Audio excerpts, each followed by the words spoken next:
దేవుని వాక్యాన్ని మనము నేర్చుకుందాము కొన్ని నిమిషాలు. చూడండి, ఫిలిప్పీలకు రాసిన పత్రిక 4వ అధ్యాయము 1 నుంచి 3 వచనాల వరకు చదువుకుందాం. ఫిలిప్పీలకు రాసిన పత్రిక 4వ అధ్యాయము 3 వచనాలు. కావున నేను అపేక్షించు నా ప్రియ సహోదరులారా, నా ఆనందమును నా కిరీటమును అయి ఉన్న నా ప్రియులారా, ఇట్లు ప్రభువునందు స్థిరులై ఉండుడి. ప్రభువునందు ఏక మనస్సు గలవారై ఉండుడని యువోదియాను సుంటుకేను బతిమాలు కొనుచున్నాను. అవును, నిజమైన సహకారి ఆ స్త్రీలు క్లెమెంతుతోనూ నా ఇతర సహకారులతోనూ సువార్త పనిలో నాతో కూడా ప్రయాసపడిన వారు గనుక వారికి సహాయము చేయమని నిన్ను వేడుకొనుచున్నాను. ఆ సహకారుల పేరులు జీవ గ్రంథమందు వ్రాయబడి ఉన్నవి. దేవునికి స్తోత్రం. చదవబడినటువంటి వాక్య భాగము అపోస్తులుడైనటువంటి పౌలు గారు ఫిలిప్పీ సంఘానికి వ్రాసినటువంటి పత్రిక ఇది. పౌలు గారు సువార్త పరిచర్య చేస్తున్నటువంటి సందర్భంలో ఒకానొక దినాన ఆయన ఫిలిప్పు పట్టణానికి వచ్చారు. ఫిలిప్పు పట్టణము మరి చాలా ముఖ్యమైనటువంటి పట్టణం. అది గొప్ప వ్యాపార కేంద్రంగా కూడా ఉండినటువంటి పట్టణం. అటువంటి పట్టణములో ఆయన సువార్త కొనసాగిస్తూ ఆ పట్టణానికి వచ్చినప్పుడు మొట్టమొదటిగా అక్కడ లూదియా అనేటువంటి ఒక స్త్రీ రక్షించబడినటువంటి సందర్భము మనము అపోస్తల కార్యములు 16వ అధ్యాయంలో చూస్తాం. దేవునికి స్తోత్రం. లూదియా మరి ఊదారంగు పొడి అమ్ముకుంటూ ఆ సముద్రం వారిని పౌలు గారు సువార్త ప్రకటిస్తూ ఉన్నప్పుడు అక్కడికి వచ్చి పౌలు గారు చెప్తున్న దేవుని మాటలందు లక్ష్యం ఉంచింది. ప్రభు ఆమె హృదయాన్ని తెరిచాడు. అప్పుడు ఆమె రక్షించబడినట్లుగా మనం చూస్తూ ఉన్నాం. ఆ లూదియా ద్వారా ఆ ఫిలిప్పీ పట్టణంలో మరొక సంఘము ఏర్పడింది. ఆమెతో పాటు మరనేకులు అక్కడ సంఘముగా ఏర్పడ్డారు. అయితే ఆ ఫిలిప్పీలో ఉన్నటువంటి ఆ సంఘానికి పౌలు గారు ఒక ఉత్తరం రాస్తూ ఉన్నారు. ఈ ఉత్తరం రాస్తున్న సందర్భంలో పౌలు గారు ఎక్కడున్నారు అని అంటే జైల్లో ఉన్నారు, చెరసాలలో ఉన్నారు. చెరసాలలో ఉండి ఆ ఫిలిప్పీ సంఘానికి ఉత్తరం రాస్తున్నారు. అసలు ఈ ఫిలిప్పీలు పత్రికలో ముఖ్యమైన వాక్యం ఏంటంటే ఆయన జైల్లో ఉండి, శ్రమలో ఉండి, కష్టంలో ఉండి, బాధపడుతూ కూడా ఆయన చెప్తున్న మాట ఏంటో తెలుసా? ఎల్లప్పుడూ ప్రభునందు ఆనందించండి, మరలా చెప్పుదును ఆనందించండి. అసలు ఆయన ఉన్నదేమో శ్రమలో, కానీ సంఘముతో చెప్తున్న మాట ఏంటి? మీరు ఎల్లప్పుడూ ప్రభునందు ఆనందించండి. మరలా మరలా చెప్తున్నాను, మీరు ప్రభునందే ఆనందించండి. అది చాలా ముఖ్యమైన మాట అన్నమాట ఈ ఫిలిప్పీ పత్రికకు. దేవునికి స్తోత్రం. హల్లెలూయా. అయితే ఆ సంఘానికి రాస్తూ ఈ 4వ అధ్యాయం 3 వచనాలు మనం చదువుకున్నాం కదా. ఈ 4వ అధ్యాయం 1 నుంచి 3 వచనాల్లో 2 స్త్రీలను ప్రత్యేకంగా ప్రస్తావించినట్లుగా మనం చూస్తూ ఉన్నాం. ఇక్కడ 2 స్త్రీలు మనకి కనిపిస్తూ ఉన్నారు. పౌలు గారు సువార్త పరిచర్య చేస్తున్నప్పుడు చాలామంది స్త్రీలు ఆయనకి సహకారులుగా ఉన్నారు. అనేక మంది పురుష శిష్యులతో పాటు స్త్రీలు కూడా చాలామంది ఆయనకి సహకారులుగా ఉండి పరిచర్యలో సహకరిస్తూ ఉన్నారు. అయితే పౌలు గారు కూడా ఎప్పుడు కూడా స్త్రీని తక్కువ చేసి చూడడం కానీ మాట్లాడడం కానీ ఎక్కడా చేయలేదు. ప్రతి విషయంలో స్త్రీలను గౌరవిస్తూనే ఉన్నారు. స్త్రీలకు ఇవ్వాల్సిన ఘనత ఇస్తూనే ఉన్నారు. దేవునికి స్తోత్రం. హల్లెలూయా. అయితే ఈ ఫిలిప్పీ సంఘములో కూడా 2 స్త్రీలు ఉన్నారు. వీళ్ళిద్దరూ కూడా సంఘ సభ్యులు అన్నమాట. ఆ సంఘ సభ్యులను ఉద్దేశించి, ఆ 2 స్త్రీలను ఉద్దేశించి పౌలు గారి మాటలు వ్రాశారు. ఎవరా స్త్రీలు అనంటే 2వ వచనంలో మనకు కనబడుతున్నారు కదా, యువోదియాను సుంటూకేను. పేర్లు భలే ఉన్నాయి కదా, యువోదియా సుంటూకేను. హల్లెలూయా. ఈ ఇద్దరు స్త్రీల గురించి ఈ 3 వచనాల్లో పౌలు గారు మాట్లాడుతూ ఉన్నారు. ఈ ఇద్దరు స్త్రీలో చాలా పాజిటివ్ విషయాలు ఉన్నాయి, చాలా మంచి విషయాలే ఉన్నాయి. కానీ ఇద్దరు స్త్రీల్లో ఒకే ఒక నెగిటివ్, ఒకే ఒక దేవునికి నచ్చనటువంటి ఒక క్రియ ఈ ఇద్దరు స్త్రీలో ఉంది. చాలా పాజిటివ్ విషయాలు ఉన్నాయి కానీ ఒకటి మాత్రం దైవజనునికి నచ్చనిది, దేవునికి నచ్చనిది ఒకటి ఈ ఇద్దరు స్త్రీలలో ఉన్నట్లుగా మనం చూస్తూ ఉన్నాం. దేవునికి స్తోత్రం. హల్లెలూయా. మొట్టమొదటిగా ఈ యువోదియా అనే పేరుకు అర్థం ఏంటంటే సువాసన అని అర్థం. సుంటూకేను అంటే అర్థం ఏంటంటే నా పర్వతాలు లేక ఇశ్రాయేలు దేశమంతా అని అర్థం వచ్చే విధంగా సుంటూకేను అనే పేరుకు అర్థం. యువోదియా అనేటువంటి పేరును మనం చూస్తే సువాసన. హల్లెలూయా, హల్లెలూయా. ఇక్కడ ఈ యువోదియా అనే పేరునకు సువాసన. మన వాళ్ళ యొక్క క్యారెక్టర్స్, వాళ్ళ యొక్క లక్షణాలు ధ్యానం చేసే ముందుగా ఒక్కసారి యువోదియా పేరు గురించి కూడా మనం ఒక్కసారి తెలుసుకుందాం. సువాసన. ఈ సువాసన దేనికి సాదృశ్యంగా ఉంది అని అంటే సాక్ష్య జీవితానికి సాదృశ్యంగా ఉంది. అసలు సువాసన అంటే ఏంటి, ఎవరు సువాసన అని అంటే మనము దేవుని వాక్య భాగంలో చూస్తే ఒకసారి చదవండి. కొరింథీయులకు రాసిన 2వ పత్రిక 2వ అధ్యాయము 14వ వచనం ఒకసారి చదవండి. మా ద్వారా ప్రతి స్థలమందును క్రీస్తుని గూర్చిన జ్ఞానము యొక్క సువాసనను కనపరుచుచు ఆయన యందు మమ్మను ఎల్లప్పుడూ విజయోత్సాహంతో ఊరేగించుచున్న దేవునికి స్తోత్రము. హల్లెలూయా. ఇక్కడ చూడండి, ప్రతి స్థలమందును క్రీస్తుని గూర్చిన జ్ఞానము యొక్క సువాసన. సువాసన అనగా ఏంటంటే క్రీస్తు యొక్క జ్ఞానం. దేవునికి స్తోత్రం. క్రీస్తుని గూర్చినటువంటి జ్ఞానము ఇక్కడ సువాసనతో పోల్చబడింది. అంటే జ్ఞానము అనగా ఎవరు అని మనం ఆలోచన చేస్తే జ్ఞానం అనగా అది పైనుండి వచ్చే జ్ఞానము. జ్ఞానం అనగా క్రీస్తు. అసలే ఈ వాక్య ప్రకారంగా మనం చూడాలంటే క్రీస్తే సువాసన అయి ఉన్నాడు. దేవునికి స్తోత్రం. మొట్టమొదటిగా ఆయన ఏమై ఉన్నాడు చెప్పండి? క్రీస్తే సువాసన అయి ఉన్నాడు. పరమగీతంలో ప్రియురాలు తన ప్రియుని గురించి వర్ణిస్తూ ఒకానొక సందర్భంలో అంటది కదా, నా ప్రియుని సువాసన చేని సువాసన వలె ఉన్నది అంటది. హల్లెలూయా. అక్కడ చాలా వర్ణిస్తూ ఉంటది. తన ప్రియుని యొక్క సువాసనను గురించి వర్ణించుచున్న సందర్భము ఆ పరమగీతంలో మనకు కనిపిస్తుంది. మన ప్రియుడు ఎవరు? ప్రభువైన యేసుక్రీస్తు. ఆయనే సువాసన అయి ఉన్నారు మొట్టమొదటిగా. రెండవదిగా ఆ 15వ వచనంలో కింది భాగం మనం చదివితే, రక్షింపబడు వారి పట్లను నశించు వారి పట్లను మేము దేవునికి క్రీస్తు సువాసన అయి ఉన్నాము. పౌలు గారు అంటున్నారు ఈ మాట, మేము దేవునికి క్రీస్తు సువాసన అయి ఉన్నాము.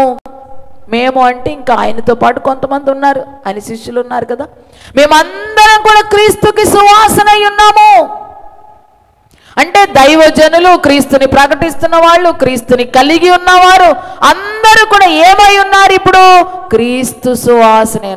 ఆయన సువాసన, ఆయన కలిగి ఉన్న వారందరూ కూడా సువాసన అయి ఉన్నాం. మనం కూడా ఇప్పుడు క్రీస్తు యొక్క సువాసన అయి ఉండాలి. మనం దేవునికి మహిమ కలుగును గాక. ఈ యువోదియా సువాసన అని అర్థం ఇస్తుంది కదా. ఈమె నిజంగానే సంఘములో ఒక సువాసన వెదజల్లే స్త్రీగా ఉంది. మరి మన యొక్క జీవితాల్లో, మన ఆత్మీయ జీవితాల్లో మనము సువాసన వెదజల్లేవారుగా ఉన్నామా? క్రీస్తు సువాసన అయి ఉన్నామా? మనం సువాసన అంటే మంచి వాసన కదా. మంచి సువాసన మనం వెదజల్లుతున్నామా లేక దుర్వాసనను మనం వెదజల్లుతున్నామా అనే విషయాన్ని ఒక్కసారి మనము ఆలోచన చేసుకోవాలి. ఎవరైనా మంచి వాసన ఇష్టపడతారు కానీ చెడ్డ వాసన ఎవ్వరూ కూడా ఇష్టపడరు కదా. మరి మనము చెడ్డ వాసన వచ్చేవారుగా ఉన్నామా మంచి వాసన వచ్చేవారంగా ఉన్నామా? క్రీస్తు మనలో నుంచి సువాసనలు వెదజల్లుతూ ఉన్నాడా? క్రీస్తు యొక్క పరిమళ వాసన మనలో నుంచి వస్తూ ఉందా లేక మనము దుర్వాసన కొట్టే వారంగా ఉన్నామా అనే విషయాన్ని ఒక్కసారి ఆలోచన చేసుకోవాలి. ఇప్పుడు ఒక మనిషి బ్రతుకున్నంతసేపు కూడా మంచి వాసనే వస్తాడు. సెంటు కొట్టుకున్నా కొట్టుకోకపోయినా ఒక మంచి వాసనే వస్తాడు మనిషి. కానీ అదే మనిషి చనిపోయాడు అనుకోండి, చనిపోయి ఒక రోజు అయింది, అక్కడ అలాగే పెట్టాం. మీరు ఎన్ని అగరొత్తులు అంటించండి, ఎంత సెంటు కొట్టండి ఆ బాడీకి, ఒక్కరోజు అయ్యేసరికి ఆ బాడీ నుంచి ఏమొస్తుంది చెప్పండి? దుర్వాసన. హల్లెలూయా. అందుకే ఉంచలేక మనం ఏం చేస్తాం? గబగబా తీసుకెళ్ళి కప్పెట్టేస్తాం. అంటే చనిపోయిన వ్యక్తిలో నుండి దుర్వాసన వస్తుంది, బ్రతికున్న వ్యక్తిలో నుంచి దుర్వాసన రాదు. ఇప్పుడు మనము బ్రతికి ఉంటే ఖచ్చితంగా మనలో నుంచి సువాసనలు వస్తాయి ఆత్మ సంబంధంగా. ఆత్మీయంగా మనం చచ్చిపోయామనుకోండి, ఇప్పుడు మనలో నుంచి ఏమొస్తాయి? దుర్వాసన వస్తుంది. యేసయ్య అన్నారు కదా, ఇదిగో ఎఫెసీయులకు రాసిన పత్రిక 2వ అధ్యాయం 1వ వచనంలో, మీరు మీ అపరాధముల చేతను పాపముల చేతను మీరు చచ్చిన వారై ఉన్నారు. మనం అనుకుంటే ఏంటి బతికే ఉన్నాం కదా, చచ్చిపోతే ఏంటి అనుకుంటున్నాం. చనిపోవడం అంటే వేటి ద్వారా మనము చనిపోతున్నామనంటే అపరాధముల చేతను పాపముల చేతను మనము చచ్చిన వారమై ఉన్నాం. అపరాధం మనలో ఉంటే, పాపం మనలో ఉంటే, చెడ్డ క్రియలు మనలో ఉంటే, అసహ్యమైన కార్యాలు మనలో ఉంటే, అపవిత్రమైన కార్యాలు మనలో ఉంటే ఖచ్చితంగా మనము చచ్చిన వారితో సమానము. ఇప్పుడు మనలో నుంచి ఏమొస్తుంది చెప్పండి? దుర్వాసన వస్తుంది. హల్లెలూయా, హల్లెలూయా. దేవునికి మహిమ కలుగును గాక. అలా కాకుండా మనం రక్షింపబడ్డాం, క్రీస్తుని మన సొంత రక్షకునిగా అంగీకరించాం. మన పాపాలు మనల్ని తీసేసి క్రీస్తుకి మన హృదయాల్లో చోటించాం. ఇప్పుడు క్రీస్తు మనలో నివసించుచున్నాడు, ఆయన మనలో ఉన్నాడు కాబట్టి, ఇప్పుడు మనం ఆయన జీవించుచున్నాడు కాబట్టి మనం కూడా ఆత్మలో జీవిస్తున్నాము. ఆయన అంగీకరించుట ద్వారా ఇప్పుడు మనం ఏం చేస్తున్నాం చెప్పండి? సువాసన వెదజల్లే వారంగా ఉంటాం. మనం ఎక్కడికి వెళితే అక్కడ సువాసన. దేవునికి మహిమ కలుగును గాక.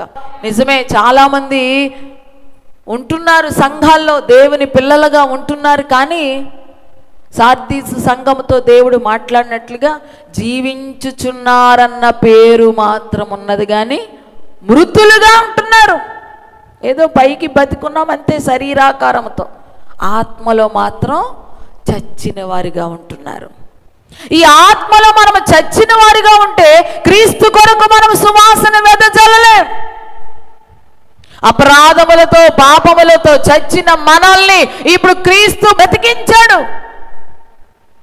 క్రీస్తు రక్తము ద్వారా మనల్ని కడిగేసి మన పాపాలన్నీ కూడా తుడిచేసి మనల్ని పరిశుద్ధపరిచి ఆయనతో కూడా మనము బ్రతికించబడ్డాం కాబట్టి, మనం జీవిస్తూ ఉన్నాము కాబట్టి ఖచ్చితంగా మనలో నుంచి సువాసనలు వెదజల్లే వారిగా ఉండాలి.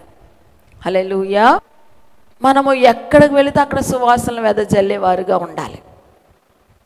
అంటే ఇప్పుడు మనం ఎక్కడికైనా వెళ్ళామనుకోండి, మనం చూసినంటే అమ్మా ఈవిడ వచ్చింది అని సంతోషించాలి. మనం వాళ్ళ దగ్గరికి వెళ్ళడం వల్ల వాళ్ళు ఆనందించాలి. మన రాక వాళ్ళకి సంతోషాన్ని ఇవ్వాలి. మన అడుగు పెట్టడం వల్ల వాళ్ళకి తృప్తినివ్వాలి.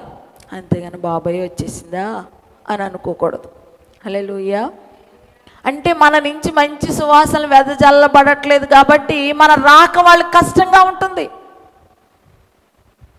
మనం మాట్లాడే తీరు అది సరిగ్గా ఉండకపోవడం చేత మనల్ని అనేక మంది చేర్చుకోవడానికి ఇష్టత చూపించరు. హల్లెలూయా. అలా ఉండకూడదు. మనం వెళితే మన రాక ద్వారా వారికి సంతోషం తృప్తి ఉండాలి, ఆనందం ఉండాలి. అలాగా మనము సువాసన వెదజల్లే వారంగా ఉండాలి. చూడండి, ఎఫెసీయులకు రాసిన పత్రిక 5వ అధ్యాయము 1వ వచనంలో చదివితే, కావున మీరు ప్రియులైన పిల్లల వలె దేవుని పోలి నడుచుకునుడి, క్రీస్తు మిమ్మును ప్రేమించి పరిమళ వాసనగా ఉండుటకు మన కొరకు తన్ను తాను దేవునికి అర్పణముగాను బలిగాను అప్పగించుకొనెను. అలాగుననే మీరును ప్రేమ కలిగి నడుచుకొనుడి. హల్లెలూయా.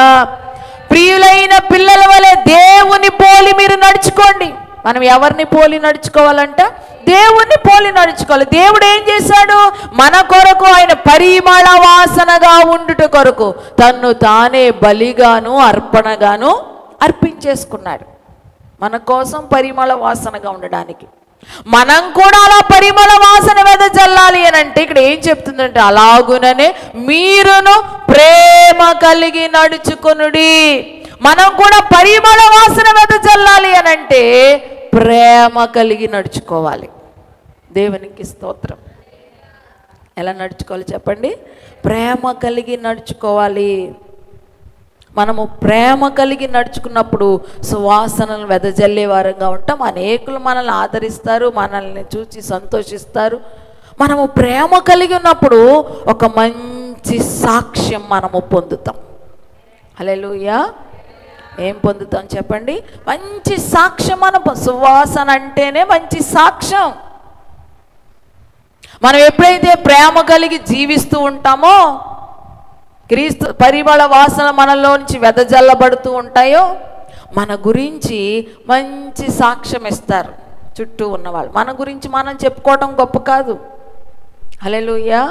మన గురించి మన ఇంట్లో వాళ్ళు చెప్పాలి, మన గురించి మన ఇరుగు పొరుగు వారు చెప్పాలి మనం ఎలాంటి వారమో. ఇంట్లో మీరు అత్తరు బుడ్డి వలకు పోసేసారనుకోండి, అత్తరు ఇంత రాసుకుంటే ఎంత వాసన వచ్చేస్తుంది. అత్తరు మొత్తం బుడ్డే పగిలిపోయింది అనుకోండి, ఆ వాసన ఆ ఇంట్లోనే ఉంటుందా? మొత్తం చుట్టంతా వ్యాపించేస్తుంది. హల్లెలూయా. అందరికీ తెలుస్తుంది ఆ పరిమళ వాసన. అలాగే క్రీస్తు నీలో ఉండి నువ్వు పరిమళ వాసన వెదజల్లుతూ ఉన్నప్పుడు అది నీ ఇరుగు పొరుగు వారికి కూడా తెలుస్తుంది. నీ ఇరుగు పొరుగు వారు కూడా చూస్తారు, నీ గురించి ఒక మంచి సాక్ష్యం ఇస్తారు. దేవునికి స్తోత్రం. హల్లెలూయా. అలాగ మంచి సాక్ష్యం వెదజల్లేటట్లుగా మనం ఉండాలి. మన చుట్టూ ఉన్న వారి చేత మంచి సాక్ష్యం పొందాలి. దేవుని నుంచి కూడా ఒక మంచి సాక్ష్యం మనం పొందాలి. నీ దైవజనుల దగ్గర నుంచి ఒక మంచి సాక్ష్యం పొందాలి. అసలు ఫస్ట్ ఇంట్లోనే మనకు మంచి సాక్ష్యం రావాలి. హల్లెలూయా. విరోధులు శత్రువులు ఎక్కడో ఉండరు, మన ఇంట్లోనే మన పక్కనే ఉంటారు. హల్లెలూయా. హల్లెలూయా. కాబట్టి వాళ్ళ దగ్గర నుంచి మంచి సాక్ష్యం పొందాలి. ఆ తర్వాత చుట్టుపక్కల ఇరుగు పొరుగు వారి నుంచి మంచి సాక్ష్యం పొందాలి. అలా పొందాలి అని అంటే ఆ పరిమళ వాసన నీలోంచి రావాలి కదా. పరిమళ వాసన రావాలంటే ప్రేమ కలిగి నడుచుకోవాలి. ఎలా నడుచుకోవాలి? ప్రేమ కలిగి నడుచుకున్నప్పుడు ఆ పరిమళ వాసనలు ఆటోమేటిక్గా వచ్చేస్తాయి. అప్పుడు మన చుట్టూ వారి నుంచి కూడా మంచి సాక్ష్యము మనము పొందుతాం. సంఘములో ఒక మంచి సాక్ష్యం పొందాలి నువ్వు. ఈ యువతియ సంఘములో ఒక మంచి సువాసనలు వెదజల్లుతూ ఒక మంచి సాక్ష్యం పొందింది ఈ యువతియ. సంఘములో కూడా మంచి సాక్ష్యం ఉండాలి మనకి. హల్లెలూయా. దేవుని నామానికి మహిమ కలుగును గాక. ఈ ఇద్దరు స్త్రీలు కూడా సంఘములో ఉన్న స్త్రీలే. వీళ్ళ గురించే పౌలు గారు రాస్తూ ఉన్నారు ఇక్కడ. పౌలు గారు సువార్త ప్రకటించినప్పుడు రక్షించబడి సంఘములో చేర్చబడిన ఈ స్త్రీలు వీరు. మరి సంఘములో ఉన్న స్త్రీలమైన మనం కూడా సంఘములో ఒక మంచి సాక్ష్యం మనం పొందాలి. సంఘములో మంచి సువాసనలు వెదజల్లే వారంగా మనము ఉండాలి. హల్లెలూయా. దేవు నామానికి మహిమ కలుగును గాక. యువోదియ అంటే సువాసన. అంటే నేను ఇంక వాళ్ళ గురించి చెప్పే ముందుగా మనం కూడా సువాసనలు వెదజల్లే వారిగా ఉండాలి అని నేను మీకు తెలియచేస్తూ ఉన్నాను. దేవునికి స్తోత్రం. సరే, వీళ్ళ గురించి మనం ఒక్కసారి ఆలోచన చేస్తే పౌలు గారు వీళ్ళిద్దరు గురించి ఏం మాట్లాడుతూ ఉన్నారు? ఏమి రాస్తా ఉన్నారు, వీరిలో ఉన్న మంచి లక్షణాలు ఏంటి అని మనం ఆలోచన చేస్తే, మొట్టమొదటిగా చూడండి 4వ అధ్యాయము 1వ వచనం చదవండి. కావున నేను అపేక్షించిన ప్రియ సహోదరులారా, నా ఆనందమును నా కిరీటమునై ఉన్న నా ప్రియులారా. హల్లెలూయా. ఈ యువోధియా సుంటుకేను అనేటువంటి స్త్రీలిద్దరూనంట పౌలు గారికి ఆనందమును కిరీటమునై ఉన్నారంట. దేవునికి స్తోత్రం. వాళ్ళ గురించి మాట్లాడుతున్నా. నా ఆనందమును నా కిరీటమునై ఉన్న యువోధియా సుంటుకేను. హల్లెలూయా. వారి దైవజనుడు, వారిని రక్షణలోనికి నడిపించినటువంటి దైవజనునికి సంఘములో ఉన్న స్త్రీలిద్దరూ ఎలా ఉన్నారంట? ఆనందము కలుగు చేసే విధంగా ఉన్నారు, కిరీటముగా కూడా ఉన్నారంట. దేవునికి మహిమ కలుగును గాక. మరి మనం సంఘములో ఎలా ఉంటున్నాం? దైవజనునికి ఆనందము కలిగించే విధంగా మనం ఉంటున్నామా? దైవజనునికి కిరీటముగా మనం ఉంటున్నామా? ఆలోచన చేసుకోవాలి. దేవునికి స్తోత్రం. హల్లెలూయా. మనం ఎలా ఉంటున్నాం? వీరిద్దరు గురించి అయితే పౌలు గారు చక్కని సాక్ష్యం ఇస్తున్నారు. నా ఆనందము నా కిరీటం వాళ్ళు. అసలు దైవజనుడు ఎంత గర్వంగా చెప్పుకుంటున్నాడో చూడండి ఆ స్త్రీలిద్దరి గురించి. హల్లెలూయా. దేవునికి మహిమ కలుగును గాక. హెబ్రీయులకు రాసిన పత్రిక 13:15. మీ పైని నాయకులుగా ఉన్నవారు లెక్క ఒప్ప చెప్పవలసిన వారి వలె మీ ఆత్మలను కాయుచున్నారు. వారు దుఃఖముతో ఆ పని చేసిన ఎడల మీకు నిష్ప్రయోజనము గనుక దుఃఖముతో కాక ఆనందముతో చేయునట్లు వారి మాట విని వారికి లోబడి ఉండుడి. హల్లెలూయా. మీ పైన నాయకులుగా ఉన్నారు దైవజనుడు. ఆ దైవజనుడు దేవునికి లెక్కప్ప చెప్పాలన్న భయముతో మీ ఆత్మలను ఏం చేస్తున్నారంట? కాస్తున్నారంట. దైవజనునికి ఒక భయం. దైవజనుడు అంటే ఇంత సంఘాన్ని చేతులకు అప్పగించాడంటే, మేము దేవుని ఎదుట నిలబడినప్పుడు ప్రతి ఒక్క ఆత్మ గురించి దేవునికి లెక్క అప్పచెప్పాలి. ఖచ్చితంగా లెక్క అప్పచెప్పాలి. ఈ ఆత్మ నీ చేతికి ఇచ్చాను కదా, ఏం చేసావని దేవుడు అడుగుతాడు. మేము లెక్క అప్పచెప్పవలసిన వారమై ఉన్నాం కాబట్టి ఆ భయముతో మీ ఆత్మలను మేము కాస్తూ ఉన్నాం. మిమ్మల్ని ఏ విధంగానైనా సరే దేవునికి దగ్గర చేయాలని, మిమ్మల్ని ఏ విధంగానైనా సరే దేవుని రాజ్యానికి వారసులుగా చేయాలని, చక్కని పెండ్లి కుమార్తెగా సిద్ధపరచాలని ప్రతి దైవజనుడు కూడా వారికి అప్పగించబడిన ఆత్మల విషయంలో భారం కలిగి శ్రద్ధ కలిగి పనిచేస్తూ ఉన్నారు. అయితే వారు అంత భారముతో మీ ఆత్మలను కాయిచూ ఉన్నప్పుడు మీ పైన ఉన్న నాయకులకు మీరు దుఃఖము కలుగు చేసేవారిగా ఉండకూడదు. ఒకవేళ మీరు వారికి దుఃఖము కలుగు చేస్తే అది మీకు నిష్ప్రయోజనము. చదివాం కదా అక్కడ మాట, వారు దుఃఖముతో ఆ పని చేసిన ఎడల మీకు నిష్ప్రయోజనం. మిమ్మల్ని బట్టి దైవజనుడు దుఃఖపడ్డాడు అనుకోండి, అది మీకు ఎంత మాత్రం ప్రయోజనం, అది మీకు ఎంత మాత్రం క్షేమమో కాదు.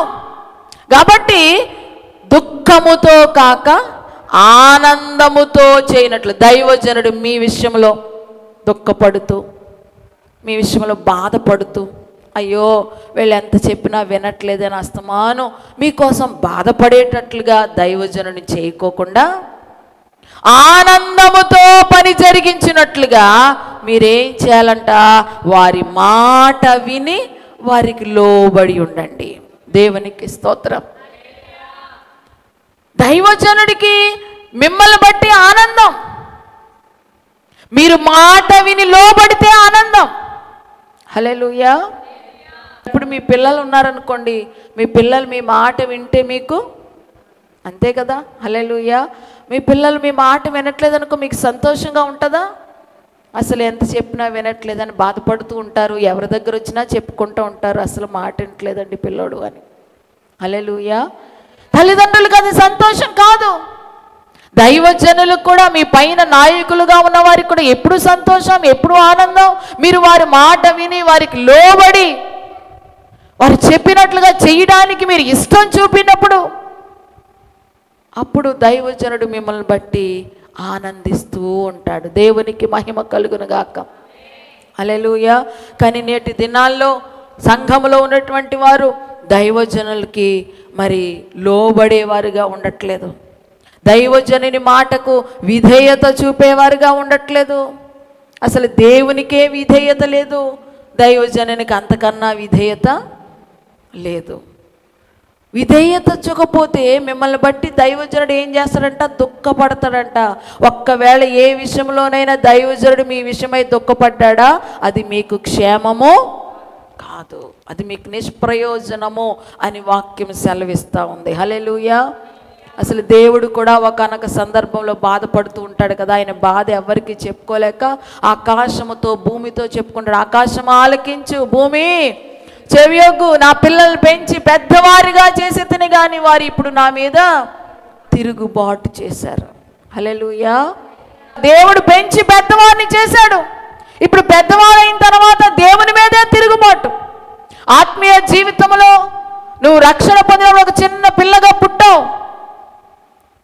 దినదినము దైవజనుడు వాక్యముతో నిన్ను ఎదిగిస్తూ ఉన్నాడు. ఎదిగిన తర్వాత దైవజనుల మీదే తిరుగుబాటు. హల్లెలూయా.